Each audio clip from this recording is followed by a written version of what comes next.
Una bella partita contro un avversario vero, dopo più di 47 giorni si tornava in campo oggi. C'era tanta voglia di giocare, l'abbiamo dimostrato sin dai primi minuti, abbiamo giocato contro una squadra forte che aveva i ritmi di gioco già ben assestati e allineati. Noi dal canto nostro abbiamo fatto la partita che dovevamo fare, molto arcigna, anche tattica allo stesso tempo, abbiamo concesso poco al Pisa, anzi pochissimo, abbiamo fatto 2 gol, abbiamo rischiato di farne altri 3 almeno, abbiamo avuto 2 palle clamorose più una grande parata del portiere, mentre da parte loro c'è stata sicuramente buona pressione, ci hanno anche messo in difficoltà, soprattutto nella zona mediana del campo, ma poi negli ultimi metri abbiamo avuto sempre ragione noi. Serie C, 2 partite, 2 vittorie, 5 gol fatti, 1 subito,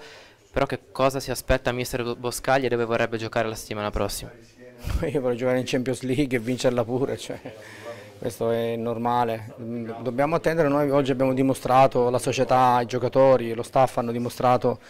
di essere professionisti, seri, validi, che ci stanno bene in questo calcio, ma allo stesso tempo desideriamo che si rispettino le regole, no? Quanta voglia avevate di scendere in campo nonostante una settimana un po' particolare? Sì, la voglia era tanta perché dal 15 luglio che siamo insieme a preparare una stagione sportiva e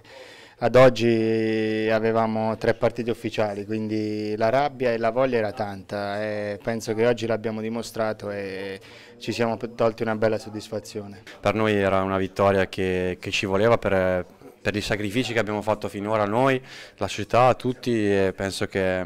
era quello che ci voleva dopo una settimana dove tutti sapete cosa è successo. Noi non volevamo scendere in campo perché ritenevamo giusto dare un segnale forte e metterci a fianco alla battaglia che stava portando avanti il Presidente, però martedì ci sarà un'altra giornata importantissima,